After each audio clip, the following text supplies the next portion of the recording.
सिंध हुकूमत ने असली GITs जारी नहीं की। असली रिपोर्ट में फरियाल तालपुर, अब्दुल कादिर पटेल, शर्जील मेमन, यूसुफ बलोच, जुल्फिकार मिर्जा और मोराई का नाम है। जो रिपोर्ट इन्होंने शाया नहीं की उसमें सियासी ताल्लुकात का जिक्र मौजूद है। तहरीक इंसाफ के अली जैदी ने प्रेस कॉन्फ्रेंस में एक और GIT पेश कर दी। कहा, सिंध हुकूमत की रिपोर्ट्स में चीजें मिसिंग हैं। GITs में मुलजिमान ने लोगों को मारने का इतराफ किया, लेकिन जुर्म किसके कहने पर किया ये सामने नहीं आया। विफाकी वजीर की चीफ जस्टिस से मामले पर अज खुद नोटिस लेने की दरख्वास्त। कहा, चीफ जस्टिस मुझे भी बुलाएं, तमाम दस्तखत करने वालों को बुलाएं और कार्रवाई करें। कहा, वज़ीर आज़म ने यकीन दिलाया है कि वो इस मामले पर उनके साथ हैं।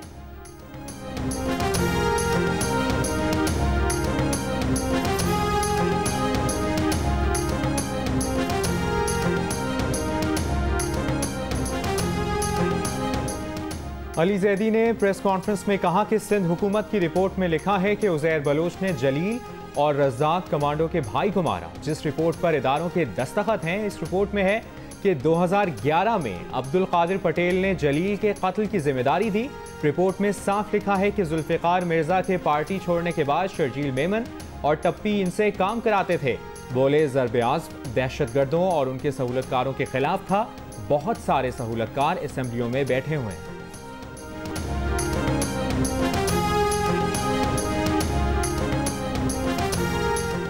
विफाकी काबीना ने एयर मार्शल अरशद मलिक को PIA का चीफ एग्जीक्यूटिव तैनात करने की मंजूरी दे दी। Air marshal Arshad Malik retirement के बाद भी PIA के चीफ एग्जीक्यूटिव रहेंगे। काबीना का फैसला, जाली और मशकूक डिग्रीज वाले पायलट्स को ग्राउंड कर दिया गया। मशकूक डिग्रीज के मामले पर तहकीकात जारी हैं। काबीना को ब्रीफिंग।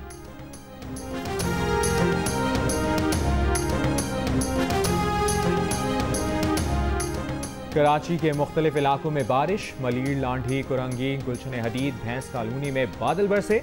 महकमे मौसमियात के मुताबिक बाज़ इलाकों में 30 से 40 मिलीमीटर तक बारिश भी हो सकती है। शहर में कल की बारिश के बाद मुख्तलिफ हादसात में मरने वालों की तादाद 9 हो गई। कराची में बारिश कल हुई पर बिजली आज भी न आई। लोड शेडिंग शहरियों के लिए दुगना अजाब बन गई। इब्राहिम हैदरी, शाह फैसल और मॉडल कॉलोनी में 20 घंटे से बिजली की फराहमी मुअत्तल। सुरजानी टाउन, गडाब, काठोर में भी लोड शेडिंग। लाइन्स एरिया में 14 घंटों तक बिजली की फराहमी मुअत्तल रहने पर शहरियों का एहतजाज।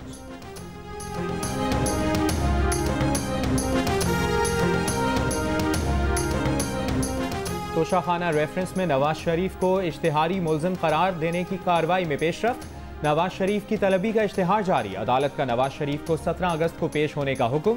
आसिफ अली जरदारी के वारंट गिरफ्तारी भी नैब को भेज दिए गए।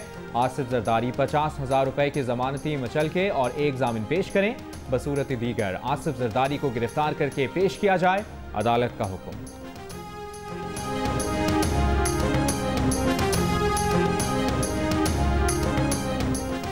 कैप्टन कर्नल शेर खान शहीद निशान हैदर की 21वीं बरसी उनके गांव स्वाबी में मनाई गई। हवालदार लालक जान शहीद निशान हैदर की 21वीं बरसी उनके आबाई गांव गिजर में मनाई गई। ISPR के मुताबिक शोहदा की कब्रों पर फूल चढ़ाए और खिराज तहसीन पेश किया गया। आर्मी चीफ की तरफ से मेजर जनरल एहसान महमूद ने लालक जान शहीद की कब्र पर फूलों की चादर चढ़ाई।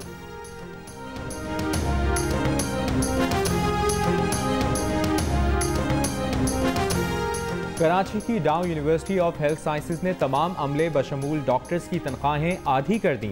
यूनिवर्सिटी के ज़्यादातर प्रोफेसर अस्पताल में काम करते हैं और कोरोना की फ्रंट लाइन पर हैं। जून की तनख्वाह 7 दिन की ताखीर से भी अदा की गई। बिलावल भुट्टो जरदारी ने कहा है कि मेडिकल यूनिवर्सिटीज कोरोना वायरस के खिलाफ अगले महाज पर जद्दोजहद कर रहे हैं। PTI ने मौजूदा बजट में हायर एजुकेशन के फंड्स में इजाफे से इनकार किया। हुकूमती इकदाम के बाद यूनिवर्सिटी मुलाजमीन की तनख्वाहों में कमी से तलबा की फीसों में इजाफा होगा। PTI को तालीम दुश्मन एजेंडे पर शर्म आनी चाहिए।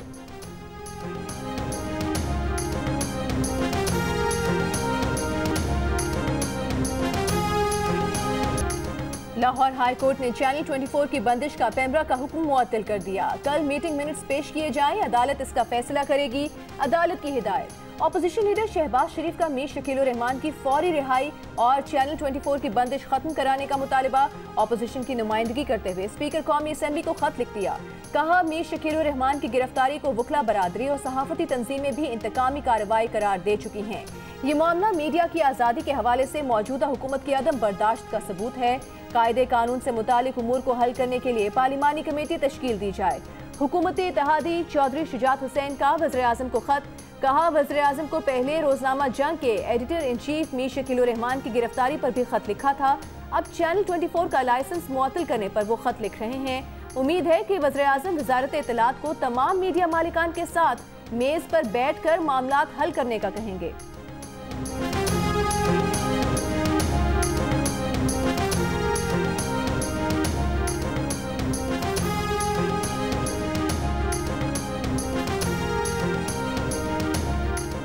लाहौर हाई कोर्ट ने जंग ग्रुप और जियो के editor in chief Mir Shakeel Rahman की दरखास्त जमानत पर समाअत कल तक मुलतवी कर दी। मीर शकील रहमान के वकील अमजद परवेज ने दलाइल दिए कि नैब रेफरेंस में मीर शकील रहमान के खिलाफ एक लफ्ज भी ऐसा नहीं जिसमें कहा गया हो कि मीर शकील रहमान करप्शन के मुर्तकिब हुए हैं। वकील रहनुमा आजम नजीर ताड़र एडवोकेट का कहना था कि यह मामला एलॉटी और अथॉरिटी के दरमियान है। दोनों में से किसी को कोई एतराज नहीं तो 34 साल बाद शिकायत कुनंदा कहां से आ गए।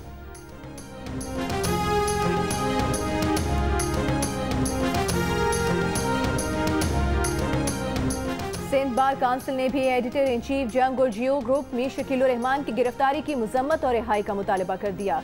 Vice chairman Sindh bar council Haider Imam Rizvi और chairman executive committee Shafqat Rahim Rajput ने मुश्तरका बयान में कहा कि प्रेस की आज़ादी और मालूमात तक रसाई का आइन पाकिस्तान हक देता है। माजी में भी मीडिया को दबाव में लाने के लिए इकदाम किए गए। मुल्क के सबसे बड़े वकला के इदारे पाकिस्तान बार काउंसिल, पेशावर और कोयटा हाई कोर्ट बार्स ने भी ये मुतालबा किया है। पाकिस्तान बार काउंसिल के एग्जीक्यूटिव कमेटी के इजलास में भी मीर शकील रहमान की रिहाई का मुतालबा किया गया, जिसमें सदर supreme court bar Syed Kalbe Hasan, Ehsan भोन एडवोकेट, अख्तर हुसैन और दीगर ने भी शिरकत की।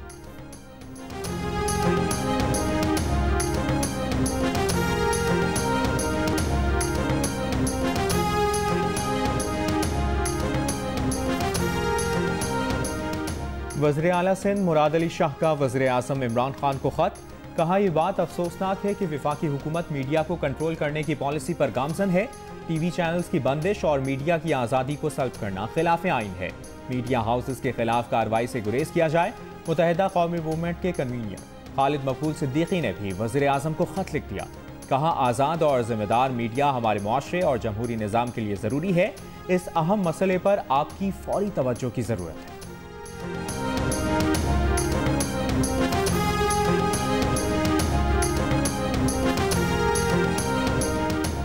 कोरोना वबा के दौरान आवाम की बुनियादी ज़रूरियात पर अखराजात बढ़ गए। गैलप सर्वे के मुताबिक आवाम का सौदा शुल्क का खर्चा 33% बढ़ गया। दवाओं और घरेलू सफाई के सामान पर 32% खर्च बढ़ा।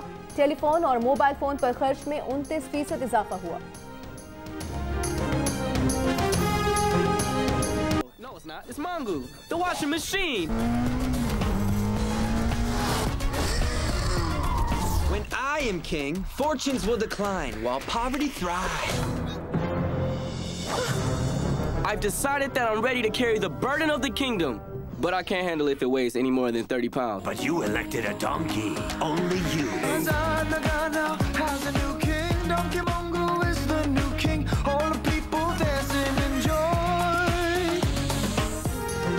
और मंगू के चाहने वालों के लिए खुशखबरी। आजाद नगर के डोंकी राजा चले अमेरिका और बरतानिया। दुनिया के 10 ममालिक में शायकीन का दिल जीतने वाली पाकिस्तान की सबसे बड़ी animated film the donkey king अब अंग्रेजी जुबान में रिलीज की जा रही है। अमेरिका और बरतानिया वाले भी मंगू की शरारतों के मजे लेंगे। पाकिस्तान में 25 करोड़ का बिजनेस करने वाली ये फिल्म मशहूर तरीन digital platform Amazon prime video पर दस्तयाब होगी।